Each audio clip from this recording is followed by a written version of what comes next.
So we have a thing on our court order that we are not supposed to talk about each other on social media. However, I have already interviewed with the podcast company that wants to hear my story about what's been happening with Friend of the Court, CPS, and how I've been treated and injustice, and the fact that you're still allowing this behavior and you're giving custody to him. Am I allowed to speak about it, or are you putting a no speak order on me? Am I allowed to tell my story, or is this allowed to be aired?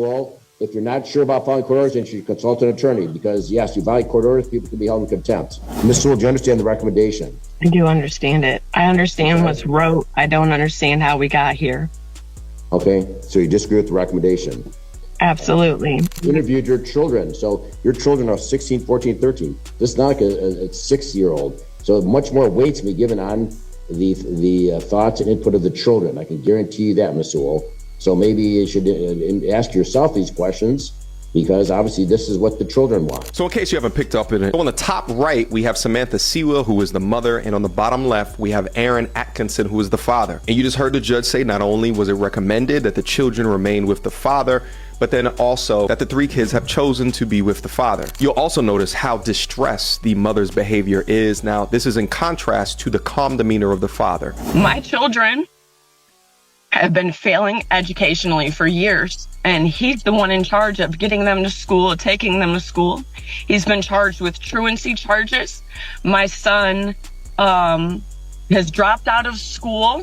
My children are depressed, suicidal, on medication, and all absence of their mother. But yes, continue the same path for them. I feel so bad for my kids, but I feel so bad for my kids' future that they have to live like this.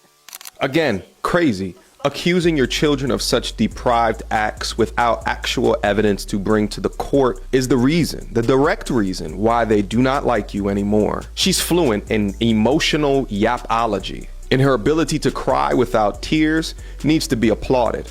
Ending off with the congratulations, you win. It's so performative and demonstrates that they view serious ordeals as a game. But notice throughout all of this, how many words that the father has said. Once they start yapping, you be quiet and let them dig their own grave. So I'm asking you to lift that ban on me being able to speak and me being able to speak about my story. Your request is denied. Oh, that request is denied is music to my ears. By the way, if this was a man that was screaming at the judge like this, he would have already been in jail. Treating the judge like your personal therapist in this type of situation demonstrates her lunacy. Okay, I will take my chances.